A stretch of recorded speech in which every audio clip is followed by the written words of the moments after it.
এখানে এসেছি, দেখেছি পোস্টমর্টম হবে।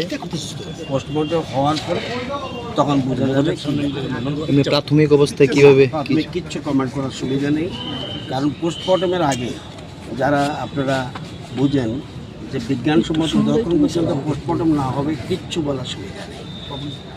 এতটুকু জানি, যখন খবর পেয়েছে মাননীয় মুখ্যমন্ত্রী খবর পাওয়ার সাথে সাথে স্পটে গেছেন এবং ওখানে উনি থেকেই হাসপাতালে পাঠানোর ব্যবস্থা করেছেন, এতটুকু জানি।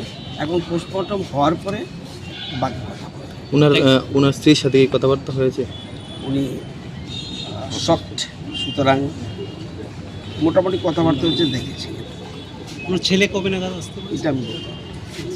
এখন ওনার এই মানসিক অবস্থা নেই যে ওনার ছেলে কবে আসবে এভাবে জিজ্ঞেস করাটা সঠিক হবে না। এমনি ঘটনাস্থলে কি কিছু পাওয়া গেছে কিছু? আমি বললাম যে খবর না পেয়ে এখানে এসেছি, আমি কীভাবে কমেন্ট করব? কী পাওয়া গেছে না পেয়েছে, যতক্ষণ পর্যন্ত পোস্টমর্টম না হবে কিচ্ছু বোঝা যাবে না। একটা মৃত্যুর পর পোস্টমর্টম ইজ মোস্ট ইম্পর্ট্যান্ট, এটা হলো মূল কথা। অফিসেই বডি পাওয়া গেছে, হ্যাঁ, অফিসেই মারা গেছে। যতটুকু জানি অফিসে মারা গেছে।